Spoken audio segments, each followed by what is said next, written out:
Now requesting the chief guest kindly to proceed towards the ground for the introduction with the team and photo.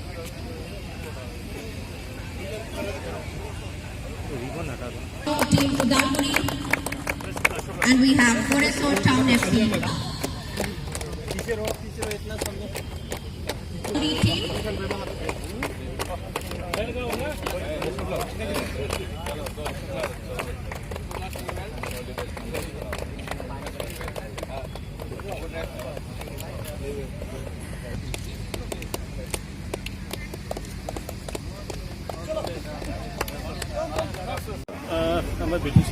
Semadania Gatka display खालामगोन बिथांमोना भांगराजों लोगोसे पान्जाबाव माखासे नेमखान्थि दङ आरो बेनो जाहैबाय मुं संख्रि आरो दागोनि थाखाय गावनि जोनोमनि थाखाय गासिबो हगारसारो फाइनालर चेम्पियन आमार गोरेसर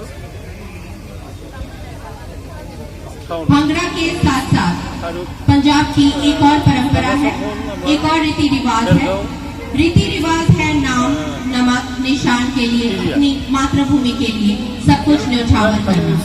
सन 1606 ईस्वी में सिखों के छठे गुरु श्री हरगोबिंद सिंह साहब जी ने मुगलों के जुल्म और अन्याय के खिलाफ लड़ने के लिए भक्ति के साथ शक्ति का संचार जरूरी समझा। एक नई शस्त्र विद्या की शुरुआत की गई।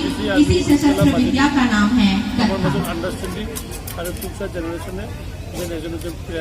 अब आपके सामने 12 सिखलाई के बहादुर जवान